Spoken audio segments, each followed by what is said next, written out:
LifeBoost coffee recipe for you. Today we're going to use a very popular flavor that we have right now and one of my absolute favorites, the Creme Brulee. If you have not experienced this flavor yet and you are a flavor fan, I highly recommend it. It is delicious. Generally, I just drink it as is. I just grind up my beans fresh and then I drink it black. I don't need to add anything to it because it's amazing just by itself. However, today we are going to have a little bit of fun with this. We're going to incorporate some of those traditional things that you think of when you have a regular creme brulee dessert, like that crunchy sugar topping, making it a little bit creamier and making it pretty much a dessert in a cup. And this will be the recipe for our creme brulee latte. Okay, so our first step is preparing that yummy sugary topping that we're going to put on our creme brulee latte. And that will require some cane sugar that we're going to literally melt down. So I have a cup of cane sugar here, and we're just going to dump this directly into our saucepan and heat that on about, I'd say medium to high heat. This will take several minutes to begin to melt and caramelize. But once it does melt, you'll get this nice caramel color, and we are going to take that and spread it thin on some crumbled up parchment paper so that we can make that crunchy topping.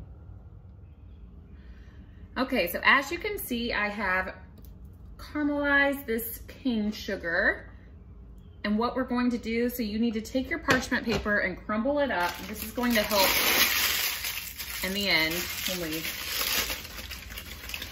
break it all up. So spread it out a little. And then we're going to just do a thin layer of this. So you're gonna spread it out thin after you spoon this all out. And you gotta work kind of fast. And it's messy, but it's so good. Okay, oops, I don't want that piece in there.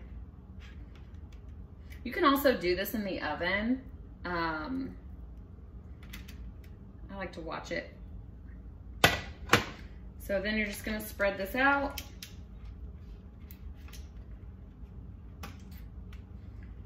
Like so. And what I like to do is just add a little bit of sea salt to the top.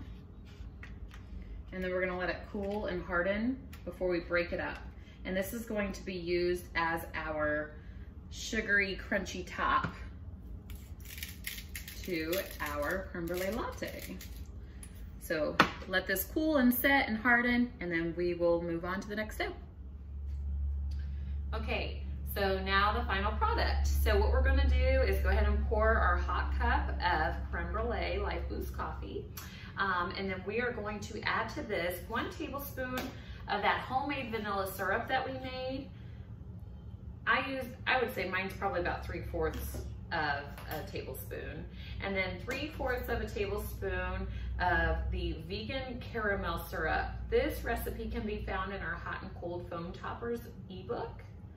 So I'm gonna add that in, mix this up. So really we're making a caramel creme brulee latte.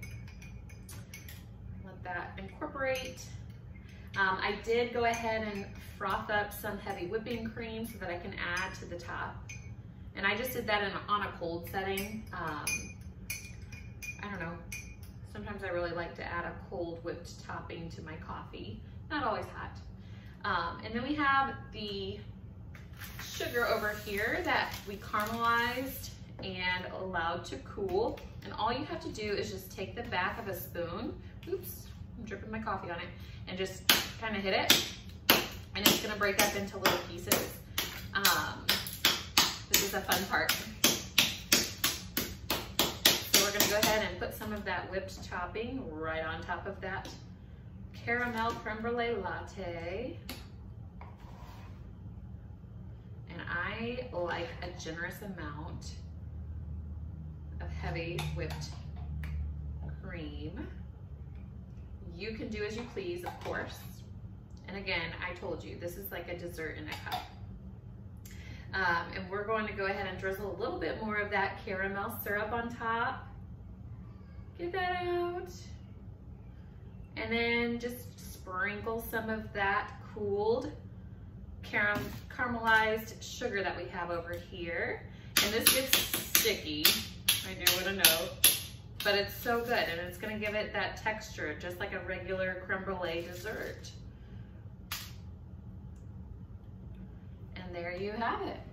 A caramel creme brulee latte with LifeBoost creme brulee flavored coffee.